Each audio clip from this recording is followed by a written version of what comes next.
ሰላም ሰላም ውድ ቤተሰቦቻችን የኔ ውዶች እንዴት ናችሁ? ደህና ናችሁ ያላችሁ? እኔ ያለው እግዚአብሔር ይመስገን። እንግዲህ ፍጡር ሰዓት ደርሷል የኔ ማሮች። ተው ግን ቪዲዮ ላይክ ማድረግ ምንም ነገር አይከፈልበትም። ላይክ ያረጋችሁ ውጡ። ተው የልጅነትን አበረታቱ። እዚህ ጋር ማለት ነው ቀብራራው የሩቲ ነው የዘፈነላት ምንድነው ፍቅርሽ ወዲ እያለ ምንም ነገር አልጨብጥሻለኝ የሚል ዘፈን ነው የምር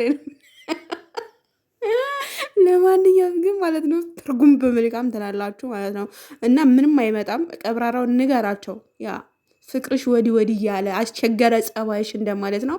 እኔ ይሄ ዘፈን ግን በጣም ፈርቼዋለሁ። የምሬ ነው ፈርቼዋለሁ። እኔ ቀብራራው ከዚህ በኋላ አንተና ሩታ እንድትመጡ ነው የምፈልገው። አሉሽ አንፈልግም። እውነት ለመናገር እንደ እኔ አብርሃምና ሩታ እንደ በፊት በፍቅር መጥቶ ሲሰሩ ደስ የሚለው ካለ የምሬ ነው ላይክ አድርጉ።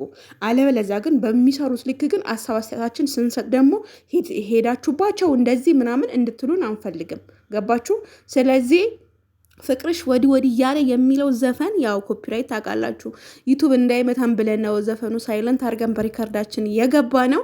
ስለዚህ ቤተሰብ ዳግመኛ እንዳትጎዳዱ በራሳችሁ ሀሳብ አስተያየት ብቻ። ግን አይዶ ነው ማይራምን ብቻ። አሁን ሌላ ነገር አሁንም ሄርሜላ በምን እንደወጣችን አይታወቅም። ገና ከሄርሜላና ከአብርሃም ራሱ ማለት እንትን አላሉም፣ አልተለያዩም አይደለ አሉ አንድ ላይ ማለት አሁን ሩታ በመሃል ገብታ ነው እወድሃለሁ አፈቅርሃለሁ በሚለው መታ ነው አይደል እንዴ የኔ ፋሚሊዎች።